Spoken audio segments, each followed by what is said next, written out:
Hello, in this video we're going to talk about blood grouping and transfusion. So we have what is called the ABO blood system, which separates blood into four types, right? It separates blood according to if it has an antigen A or antigen B or antigen AB or none, right?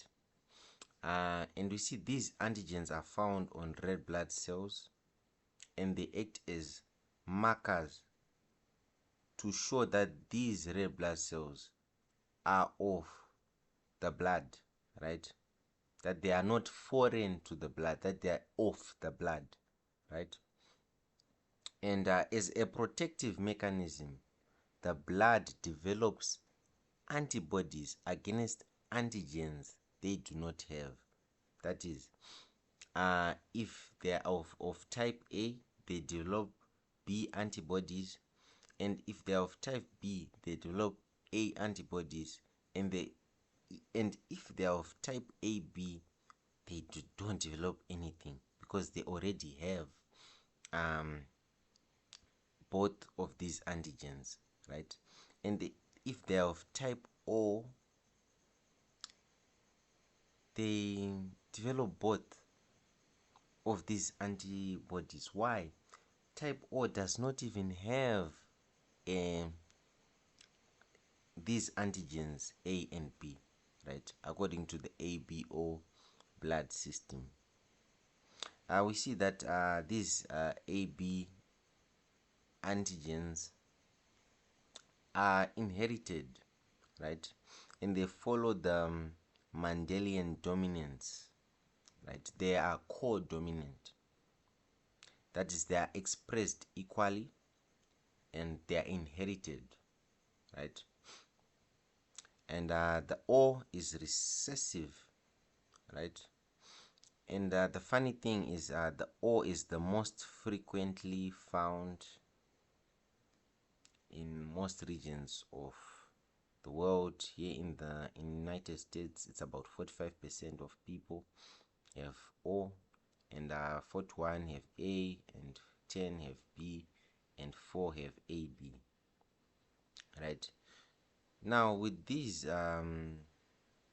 propositions, theoretically blood type O is said to be a universal donor, right? Since it does not contain any of these antigens, it can't be repulsed by any of these blood types in the ABO system, right? And blood type AB is a universal receiver. Why is that so? Blood type AB has both of these antigens, right? And it doesn't contain any of these agglutins, that is antibodies, so it can safely receive all of the types of blood, right? So that's about it on the ABO blood system. Now we have what's called the Rhesus system, which is another type of blood system made up of C, D, and E antigens. And of these, D is the most antigenic component, right? That is, it's the determining factor of the Rhesus system, right? That is, its absence or presence has a high or a significant effect on the blood, right? So people who do not have this D antigen component are said to be Rhesus negative, and they produce antibodies against the D agglutinogen so as to protect itself, right? So the blood is always prepared by producing antibodies against the D agglutinogens, because if they are present, they cause the agglutination of blood, right? So agglutination of blood is not good because it blocks blood vessels, right? And we have a clinical, let's say for example the mother is rhesus negative and is carrying a rhesus positive baby, right? We see that small amounts of fetal blood leaks into the maternal circulation at delivery, and some mothers develop anti-D, that is mothers with rhesus negative, they develop anti-D agglutinogen antibodies, right? So as to brush away these foreign invaders of the D agglutinogen, right? Now it becomes a challenge when these mothers get pregnant again, since they have antibodies against D.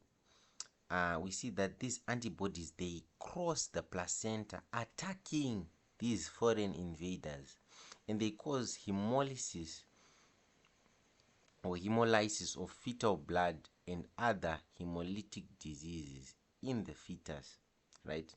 And in some cases the fetus does not die but develop anemia and severe jaundice and edema. This is very sad. They develop anemia. Why? The blood is being destroyed by these antibodies. They develop jaundice. Why?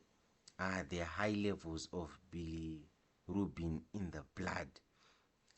It's terrible. Now, so please, mothers who have rhesus negative and they have rhesus positive babies, or prior to this, there is this procedure where a rhesus negative mother which is not yet sensitized to the D agglutinogens is injected with anti-D agglutinogen antibodies, right?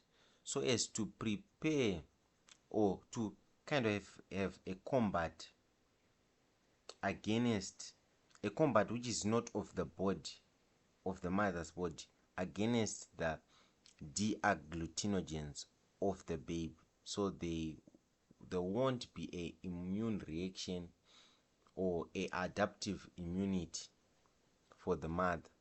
So whenever she has another rhesus positive baby, it will be well with her, right?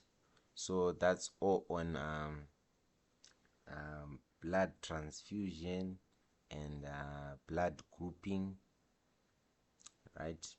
So whenever we are transfusing blood, we should take note of the antigens which are present in one's blood, and to a lesser degree the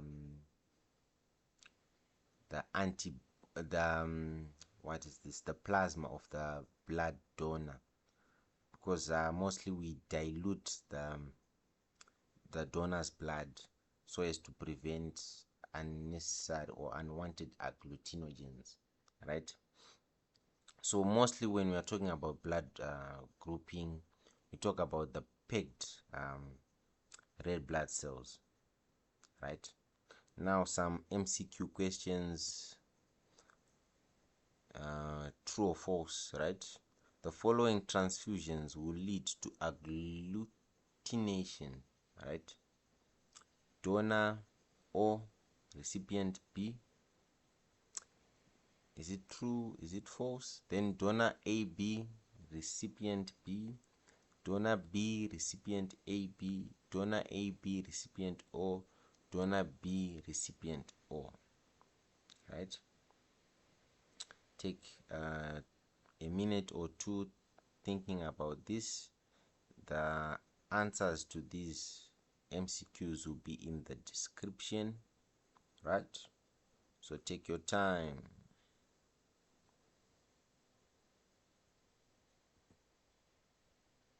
The next question, group A antigen. Is it true or false? Is it present on the red cells of group A patient? B. May it occur in the saliva of a group A patient? Is it transmitted as an autosomal recessive characteristics? D. Is it more common than the antigen B? Then E. Is it the most common cause of hemolytic disease of the newborn baby? Again, takes some time to think about it or find somewhere you write and revise. We already discussed this. Then the third question, the agglutinogens of A and B are found in blood, semen, saliva, and amniotic fluid. Then B, present in blood group O. C, are immunoglobulins.